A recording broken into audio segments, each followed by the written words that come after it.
सभी को नमस्कार। बच्चों, कैसे हैं आप? एक बार फिर से आप सभी का स्वागत है आपके अपने चैनल अनुपमा कपूर में। बच्चों, आप 12वीं कक्षा के ऐच्छिक हिंदी के 4 अभ्यास प्रश्न पत्र पहले से समझ चुके हैं। आज मैं लेकर आई हूँ 5वां अभ्यास प्रश्न पत्र। आप कुछ कुछ समय के अंतराल पर ऐसे ही विभिन्न प्रश्न पत्र करते रहिए और अपनी परीक्षा से पूर्व आपका इतना अधिक अभ्यास हो जाएगा कि आप में आत्मविश्वास की कमी नहीं रहेगी और पूरी तैयारी अच्छी तरह से हो जाएगी। तो इसके लिए चाहिए क्या कि प्रश्नों के उत्तर समझने के बाद आप स्वयं लिखित अभ्यास भी अवश्य करें। तो बच्चों, हम बढ़ते हैं आज के प्रश्न पत्र की ओर। उससे पहले यदि चैनल को सब्सक्राइब नहीं किया वो कर लीजिए, बेल आइकॉन को भी दबा लीजिएगा ताकि मेरी हर लेटेस्ट वीडियो की अपडेट्स आप तक तुरंत पहुंच सकें। और यदि आपको वीडियो पसंद आए इसे लाइक व शेयर करना मत भूलिएगा। तो शुरू करते हैं बच्चों, यह है चौथा अभ्यास प्रश्न पत्र आपके सामने स्क्रीन पर। आप पहले जल्दी से इस प्रश्न पत्र के सारे प्रश्नों पर नज़र डाल लीजिए ताकि आपको कुछ कुछ अंदाज़ा हो जाए। और आप देख पा रहे होंगे कि इसमें भी हमेशा की तरह 2 ही खंड हैं। खंड अ में कार्यालय हिंदी और रचनात्मक लेख से संबंधित और खंड ब में पाठ्य पुस्तकों से संबंधित प्रश्न हैं। कुल 9 प्रश्न हैं जिन पर हमें चर्चा करनी है।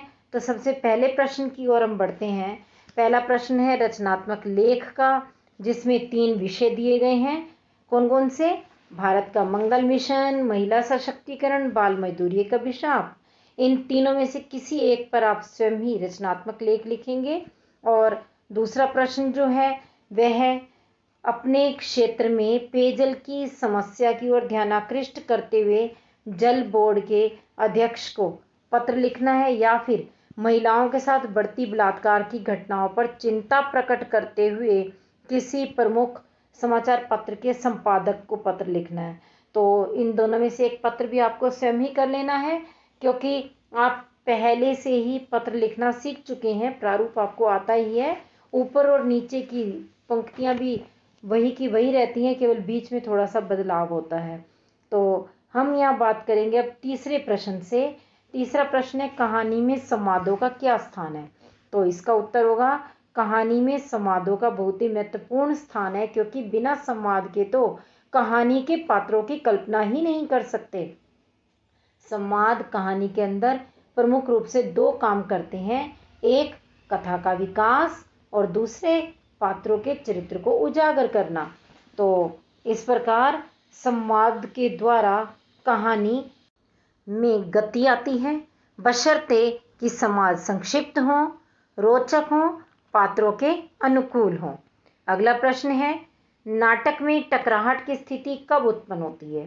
तो इसका उत्तर होगा नाटक में टकराहट की स्थिति तब उत्पन्न होती है जब उसमें असंतुष्टि, छटपटाहट, प्रतिरोध और अस्वीकार जैसे नकारात्मक तत्वों का समावेश होता है। क्योंकि इस प्रकार के नकारात्मक तत्व जितने अधिक होंगे उतना ही नाटक गहरा और सशक्त बनेगा। जब भी नाटक के 2 पात्र आपस में मिलते हैं तो उनके विचारों का आदान प्रदान होने के समय टकराहट का पैदा होना स्वाभाविक है। रंगमंच प्रतिरोध का सबसे सशक्त माध्यम है और वहां कभी भी यथास्थिति को स्वीकार नहीं किया जा सकता। इसी कारण उसमें टकराहट का स्थान तो सदैव रहता ही है। अगला प्रश्न नाटक के तत्व कौन कौन से हैं? तो इसका उत्तर होगा नाटक के प्रमुख तत्व हैं कथानक, पात्र एवं चरित्र चित्रण, संवाद, देश काल वातावरण, भाषा शिल्प, उद्देश्य या कथ्य, रंगमंचीयता, प्रकाश योजना, ध्वनि योजना, शब्द, वेशभूषा, समय का बंधन। इनमें से सबसे अधिक महत्वपूर्ण जो हम कह सकते हैं वे हैं समय का बंधन, रंगमंचीयता और ध्वनि योजना, प्रकाश योजना, क्योंकि बाकी तत्व तो कहानी में भी हमें मिल जाते हैं। अगला प्रश्न कहानी में द्वंद्व का होना क्यों आवश्यक है? तो इसका उत्तर होगा द्वंद्व यानी जब बाधा या मतभेद उत्पन्न हो जाए तो तब द्वंद्व की स्थिति आती है। द्वंद्व के द्वारा ही कहानी आगे बढ़ती है, कथानक को गति मिलती है। द्वंद्व के बिंदु जितने स्पष्ट होंगे उतनी ही सफलता से कथानक आगे बढ़ेगा। तो इस प्रकार द्वंद्व के द्वारा ही कथानक नाटकीय ढंग से अपने उद्देश्य को पूर्ण करता हुआ समाप्त होता है। तो इसलिए द्वंद्व का बहुत ही अधिक महत्वपूर्ण स्थान है। अगला प्रश्न है, समाचार कैसे लिखा जाता है? तो इसका उत्तर क्या होगा? समाचार उल्टा पिरामिड शैली में लिखा जाता है। प्रायः समाचार संगठनों में काम करने वाले पूर्णकालिक और अंशकालिक पत्रकार समाचार लिखते हैं। कभी कभी कुछ स्थानीय संवाददाता भी घटनाओं का सचित्र विवरण अपने मोबाइल पर खींचकर समाचार पत्र के कार्यालयों को प्रेषित करते हैं। तब समाचार बनते हैं और समाचार लिखते समय ध्यान रखा जाता है कि ऐसी घटना को ही समाचार के रूप में ढाला जाए जिसमें नवीनता हो, जनरुचि हो, प्रभाव उत्पन्न करने की क्षमता हो, निष्पक्षता हो। तो इस प्रकार अनेक गुणों से युक्त घटना समाचार बनती है। और उल्टा पिरामिड शैली में लिखते समय मुख्य बातों को पहले रखा जाता है और कम महत्वपूर्ण बातों को बाद में रखा जाता है। और इसमें समाचार के जो 4 ककार हैं, मुख्य रूप से 4 ककार, क्या, कौन, कहाँ, कब, वे प्रारंभिक 1-2 पंक्तियों में ही आ जाते हैं और बाद की पंक्तियों में क्यों और कैसे को स्थान मिलता है। अगला प्रश्न, उल्टा पिरामिड शैली का प्रयोग कहाँ और किस प्रकार किया जाता है? तो यह प्रश्न भी लगभग ऊपर वाले से मिलता जुलता है। हम कहेंगे उल्टा पिरामिड शैली का प्रयोग समाचार लेखन के लिए किया जाता है। यह समाचार लेखन की बुनियादी शैली है और इसमें समाचार के 3 अंग होते हैं। इंट्रो, बॉडी, समापन। इंट्रो में सबसे महत्वपूर्ण बातें रखी जाती हैं और 4 ककारों के उत्तर दिए जाते हैं, क्या, कौन, कहाँ, कब। तथा बॉडी में उससे कम महत्वपूर्ण बातों को स्थान मिलता है और 2 ककारों के उत्तर मिलते हैं, क्यों और कैसे। समापन में कोई ककार नहीं होता और कभी कभी आवश्यकता पड़ने पर स्थान की कमी होने के कारण समापन को हटा भी दिया जाता है। अगला प्रश्न, चुने हुए सांसदों द्वारा संसदीय प्रक्रिया में निरंतर बाधा डालने की प्रवृत्ति पर विश्लेषण करते हुए एक आलेख लिखिए। तो बच्चों, चाहे आलेख लिखना हो या फिर जो उससे अगला प्रश्न है, उत्तराखंड के दर्शनीय प्राकृतिक स्थलों की सुषमा का वर्णन करते हुए एक फीचर लिखिए। चाहे आलेख हो या फीचर, ये आप अपने आप से स्वयं कर सकते हैं क्योंकि आपने आलेख और फीचर लिखने का तरीका सीखा हुआ है। और यदि थोड़ा बहुत भूल भी गए हों तो भी कोई चिंता की बात नहीं, आपको लिंक नीचे मिल जाएगा डिस्क्रिप्शन बॉक्स में, उसे आप देख लीजिए और यह आप अपने आप से करेंगे। आगे पाठ्य पुस्तकों वाले प्रश्नों पर चलते हैं हम। 5वां प्रश्न है 3-3 अंकों वाला, प्रकृति के कारण विस्थापन और औद्योगिकरण के कारण विस्थापन में क्या अंतर है? बच्चों 3 अंक का है तो 3 बातें तो बतानी ही होंगी। तो पहला अंतर, प्रकृति के कारण विस्थापन किसी भी प्राकृतिक आपदा जैसे भूकंप, बाढ़ आदि के आ जाने से होता है। और औद्योगिकरण के कारण विस्थापन किसी स्थान पर उद्योग धंधे स्थापित हो जाने की वजह से होता है। जब प्रकृति के कारण विस्थापन होता है तो उस आपदा के टल जाने पर मनुष्य वापस भी आ सकते हैं, अर्थात यह अस्थायी होता है। जबकि औद्योगिकरण के कारण विस्थापन स्थायी होता है। इसमें एक बार अपने मूल निवास स्थान परिवेश से उजड़कर दूसरी जगह चले जाने पर वापसी की कोई भी संभावना नहीं रह जाती। और तीसरा अंतर हम बता सकते हैं, प्रकृति के कारण विस्थापन पर हमारा नियंत्रण नहीं है, परंतु औद्योगिकरण के कारण विस्थापन पर हमारा नियंत्रण हो सकता है। दूसरा प्रश्न, दूसरा देवदास पाठ के आधार पर हर की पौड़ी पर होने वाली गंगा आरती का भावपूर्ण वर्णन अपने शब्दों में कीजिए। दूसरा देवदास पाठ में हर की पौड़ी पर होने वाली गंगा आरती का बहुत ही मनोहारी चित्रण किया गया है। यह बताया गया है कि गंगा आरती के समय सहस्र दीप जल उठते हैं। पंचमंजली नीलांजलि को हाथ में पकड़कर पुजारी पूजा करते हैं। तब पुजारियों का भर्राए स्वर से आरती का स्वर निकलता है। घंटे घड़ियाल बजने लगते हैं।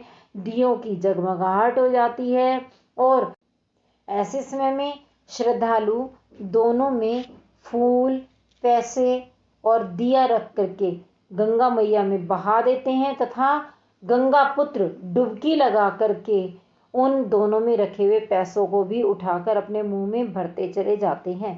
इस प्रकार अनेक घटनाओं का चित्रण गंगा आरती के समय में हुआ है। उससे अगला प्रश्न, मजदूरों को 4 हाथ देने के लिए मिल मालिक ने क्या किया और उसका क्या परिणाम निकला? तो इसका उत्तर होगा, मजदूरों को 4 हाथ देने के लिए मिल मालिक ने सबसे पहले तो वैज्ञानिकों को मोटी मोटी तनख्वाह पर रखा, परंतु जब वैज्ञानिक मजदूरों के 4 हाथ लगाने में सफल नहीं हो सके तो उसने कटे हुए हाथ लगवाने का प्रयास किया, परंतु उसमें भी असफलता मिलने पर लकड़ी के हाथ लगवाए और उसके बाद लोहे के हाथ लगवाए। जब इनमें से कोई भी उपाय कारगर सिद्ध नहीं हुआ तो अंत में उसने मजदूरों की संख्या दुगनी व मजदूरी आधी कर दी और इस प्रकार परिणाम यह निकला कि उसकी आमदनी बढ़ गई, उसका लाभ दुगना हो गया। अगला प्रश्न, लोमड़ी स्वेच्छा से शेर के मुंह में क्यों चली जा रही थी? तो इसका उत्तर होगा, लोमड़ी को यह बताया गया था कि शेर के मुंह में रोजगार का दफ्तर है और जब वह वहां जाकर के आवेदन करेगी तो उसे नौकरी मिल जाएगी, इसीलिए वह आवेदन करने के लिए ही शेर के झांसे में आकर उसके मुंह में चली जा रही थी, क्योंकि उसे उस समय किसी प्रकार के प्रमाण की जरूरत महसूस नहीं हो रही थी, वह तो केवल विश्वास के कारण ही शेर के मुंह में जा रही थी। अगला प्रश्न है, गन्ने की फसल तैयार होने पर किसान ने क्या चाहा और हाथी ने क्या किया? तो गन्ने की फसल तैयार होने पर किसान ने चाहा कि अब फसल का बंटवारा कर लिया जाए, आधी आधी फसल बांट ली जाए, परंतु हाथी ने उससे कहा कि हम एक गन्ना लेकर के दोनों अपनी अपनी ओर से खींचते हैं, जिसके पास गन्ना आ गया वह उसका। और हाथी ने एक सिरा पकड़ करके खींचना शुरू किया, किसान ने दूसरी तरफ से, परंतु धीरे धीरे किसान भी हाथी की सूंड की तरफ ही खींचता चला गया और अंत में हाथी ने पूरा का पूरा गन्ना खा लिया। इस प्रकार उसने पूरी की पूरी फसल ही हजम कर ली। अगला प्रश्न, 7वां, माघ महीने में नागमती को क्या अनुभूति होती है? 12 मासा के आधार पर बताइए।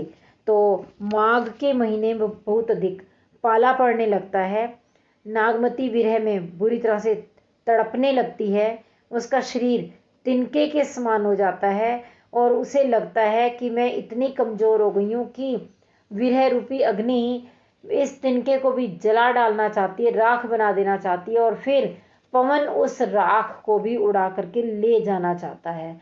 तो वह पाले के मारे इतनी बुरी हालत में है कि रुई से ढकने पर भी उसका शरीर निरंतर ठंड के मारे हिलता रहता है और उसे ऐसा लगता है कि जब तक उसकी प्रियतम राजा रतन सेन वापस नहीं आएंगे उसका ये जाड़ा जाने वाला नहीं है। तो इस प्रकार माघ के महीने में उसकी विरह व्यथा बहुत अधिक बढ़ जाती है। अगला प्रश्न, भरत राम के प्रति अपना श्रद्धा भाव किस प्रकार प्रकट करते हैं? तो इसका उत्तर होगा, भरत राम के प्रति अपना श्रद्धा भाव प्रकट करते हुए कहते हैं कि राम अपने अनुजों से और अपने सखाओं से बहुत अधिक प्रेम करते हैं, वे बड़ों का सम्मान करते हैं और छोटों से प्यार करते हैं। वे तो खेल खेल में भी कभी क्रोध नहीं करते और खेल खेल में हारने पर भी यदि छोटा भाई हारने लगता था तो भरत को हारते हुए को देखकर वे स्वयं हार जाते थे ताकि भाई को दुख ना हो।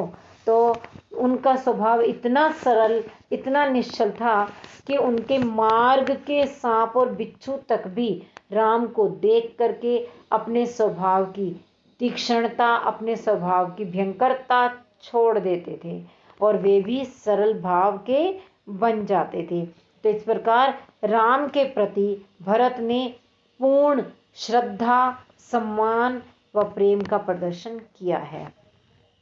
अगला प्रश्न, विद्यापति की विरहिणी नायिका की दशा क्या है? तो बच्चों, अगला प्रश्न है, विद्यापति की विरहिणी नायिका की दशा क्या है? तो इसका उत्तर होगा, विद्यापति की विरहिणी नायिका अपने प्रियतम के विरह में इतनी अधिक व्याकुल है कि वह प्राकृतिक सौंदर्य से भी मुख मोड़ लेती है। वह कोकिल की यानी कोयल की कूक को, भंवरों की गूंज को भी सुनना नहीं चाहती। उनकी आवाज़ें सुनकर वह अपने कानों को दोनों हाथों से ढककर बंद कर लेती है, अपनी आंखों को मूंद लेती है। वह फूलों की सुंदरता तक को भी निहारना नहीं चाहती और वह किसी भी तरह से अपने प्रियतम से मिलने को व्याकुल है। अगला प्रश्न 8वां, विद्यापति की विरहिणी नायिका की 2 विशेषताओं का उल्लेख कीजिए। तो विद्यापति की विरहिणी नायिका की 2 विशेषताएं ऊपर वाले प्रश्न से ही मिलती जुलती हैं कि विद्यापति की नायिका अपने प्रीतम के विरह में इतनी व्याकुल है कि वह प्राकृतिक सौंदर्य से मुख मोड़ लेती है।